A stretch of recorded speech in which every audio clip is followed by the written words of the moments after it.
what's up, you guys? I know it's been a while, but today I'm coming about with a banger! So today, in honor of the movie The French Dispatch coming out, I am going to be ranking every one of Wes Anderson's movies. Wes Anderson is probably my second favorite director. He's made some of my favorite movies of all time, and I don't think he's made a bad movie by any means, but there's definitely some weaker films that he's made, which I will talk about in this video. And also keep in mind that I have not seen the Darjeeling Unlimited yet, but I will update my list on Letterboxd when I see that film. So, with that being said, let's get started. So, bottom tier Wes Anderson movie is Bottle Rocket. I'm sorry. Like I said, I don't think this movie is a bad movie, but I do think it's pretty weak on scale of Wes Anderson movies. This is his directorial debut, and it's before Wes Anderson became, you know, Wes Anderson. His like symmetrical shots and beautiful cinematography. This film has really natural lighting, I think, and the performances are pretty average even for a Wes Anderson movie, you know. There are definitely a lot of weak elements to this film, like some of the storytelling doesn't flow together in a way that normal Wes Anderson movies would flow together, but I do actually really like the story in general and the dynamic between the two brothers in this film and how they are so different in personality and one is being dragged along by the other. It's like he's being pure pressured into doing stuff that he doesn't want to. You know, he doesn't have like his own voice. And I like that about the film. You know, like I said, it's not a bad film. It's just pretty weak on the Wes Anderson spectrum. Every movie from here on up, I would give 8 or above. So the next movie on this list, again, I don't think it's a bad film by any means. I think it's actually pretty great, and I really enjoy it. But comparing to all the other films, it's deserving, like, to be this low, I guess. The Royal Tenenbaums. I'm sorry, don't hate me. This is a lot of people's favorites, but to me, it just didn't hit that well.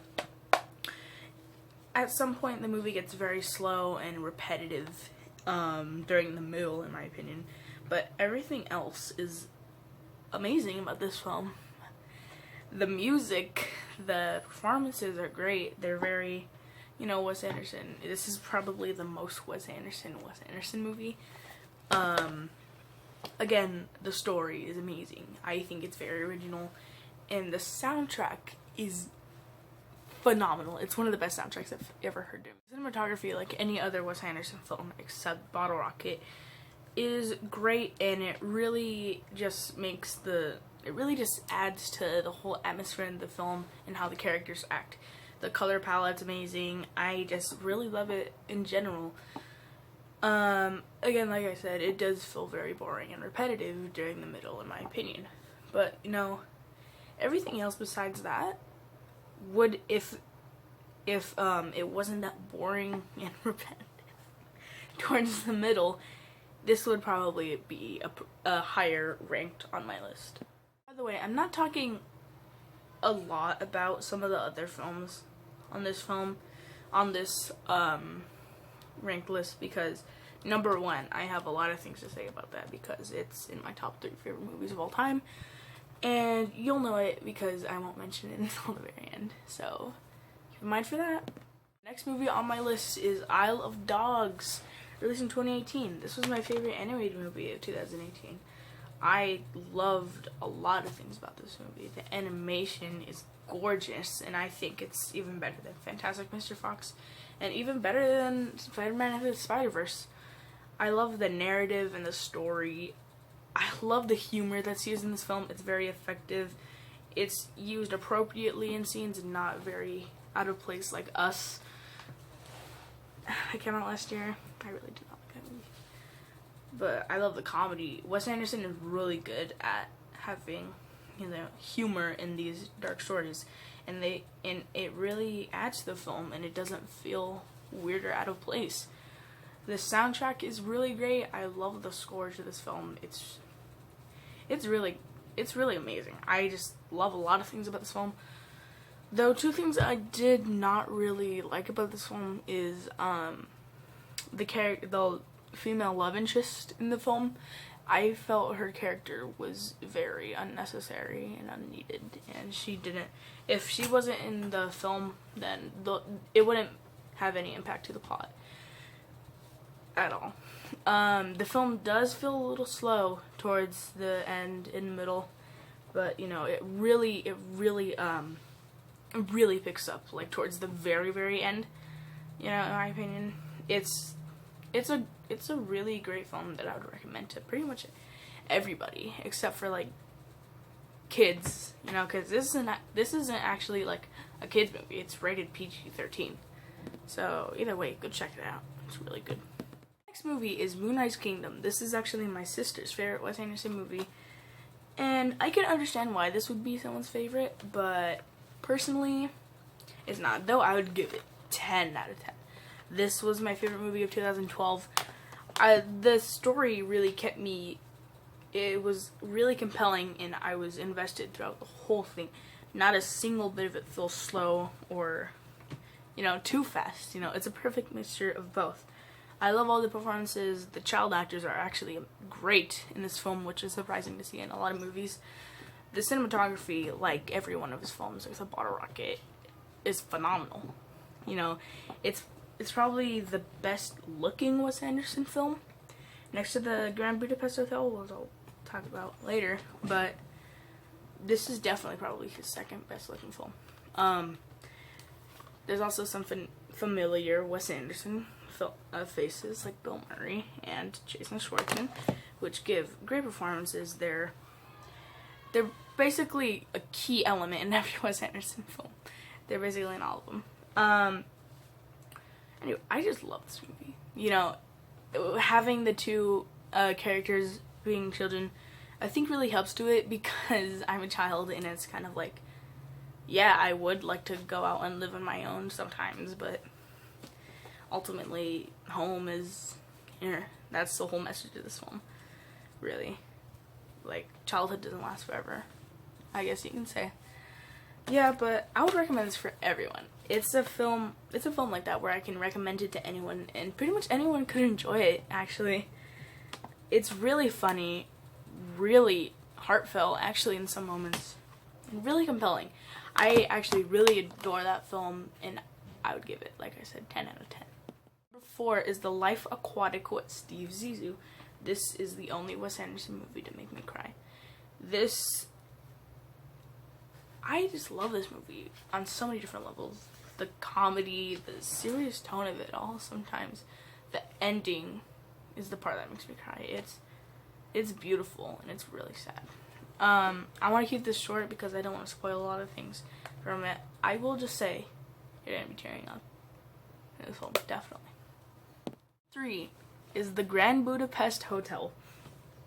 This film opened my eyes to how you can tell a story to a film. I love the changing aspect ratios from when it goes from different periods of time. It's an incredible way to tell the story, and it's very effective. The cinematography is Wes Anderson's best. I love the use of color and the use of like pink, purple, and even some dark colors like brown. All the performances are amazing. It has this incredible cast, and no one ever feels weak in this film. They all give their A game, and some of them give some of their best performances ever, like Ralph Fiennes, in my opinion. It's incredibly whimsical, and it's also kind of a crime movie. This is also a Tom movie, a comedy, and it's a great one at that. I love the use of comedy in this film. It's incredibly effective, and it helps to what's happening in the scene. Like this really serious scene, and then this guy's cat gets thrown out a window, and he's so calm about it. It's hilarious. I would recommend it to everyone. I think everyone could enjoy it. It's one of those films, again. A lot of Wes Anderson films are like that. Definitely go see it if you can. Number 2, favorite Wes Anderson movie. That's in my top 10 favorite movies of all time. It's my favorite animated movie ever. Fantastic Mr. Fox. This film spoke to me on so many ways. The whole message of the film is really beautiful, which I will talk about, and I can't do it without really spoiling the film. So for those of you who haven't seen it, by the way, go see it. It's a phenomenal movie. That's one of my favorites of all time. Go see it right now and come back to the video. and you'll realize what I'm talking about.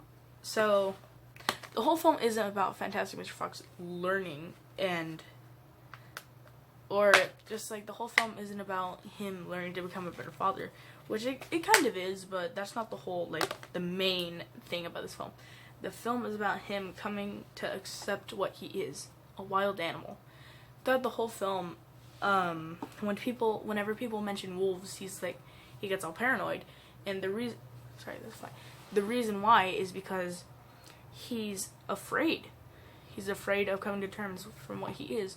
Though in the ending, when he does actually see a wolf, he's in awe. He's reminded of what he is, and he just accepts it, which is really beautiful and is in a really amazing way to show how, just show a character's morals changing. I love everything about this movie. My favorite Wes Anderson movie. That's my third favorite movie of all time. That speaks to me on so many different levels. Is Rushmore. This is my favorite comedy of all time. This is the acting debut of Jason Schwartzman, and he gives one of my favorite performances of all time. Definitely my top 5. The film is about Max Fisher, who is just this effing self-centered, arrogant little a-hole who thinks he's better than everyone else and he thinks he's smarter than everyone else, which is conveyed perfectly in the end of the video. Thank you guys so much for watching this video that was probably longer than any other video I've made in a while. Leave a thumbs up if you liked it. Tell me down in the comments below what your ranking of Wes Anderson movies would be. Thank you guys so much for watching. It's my first upload in 3 months, and be prepared for more to come out this year. New year, new me. See you guys later. Bye. So the first scene is him solving the world's hardest geometry question, and he does it correctly. People are cheering his name, and he wakes up from his dream, which shows you perfectly what he thinks of himself. He thinks he's better and smarter than everyone else. He thinks he can solve the world's hardest geometry question ever, when really you find out later on in the film that his grades are slipping, and as a result of that, he gets kicked out of Rushmore, which is amazing. I love that about the film. It's incredibly funny. It's my favorite comedy of all time. Every piece of comedy, every time I watch it, it makes me laugh so hard that I'm crying. Of laughter. I'm crying tears of joy. I love everything about this movie. It's incredible. It is an amazing film for someone's second time directing. This is his second film that he's ever made in 1998. And it's incredible that he can make something this good with only one experience directing. It's amazing. The directing, by the way, is phenomenal. I love everything about this film. I love how the camera work sometimes shows you how the way the scenes are shot sometimes can tell you what the characters are thinking and what's happening in their lives. It's amazing. I love everything about this movie. Everything. Nothing is bad in this film. And I'm not even just being biased. I don't think there's nothing wrong with it. At one point it kind of comes down to personal taste, and I love movies like that. I love when films have amazing comedy, and it's also incredibly heartfelt towards the end of the film. Bill Murray co-stars with Max Fisher / Jason Schwartzman, and he is amazing. He gives probably his best performance ever in this movie.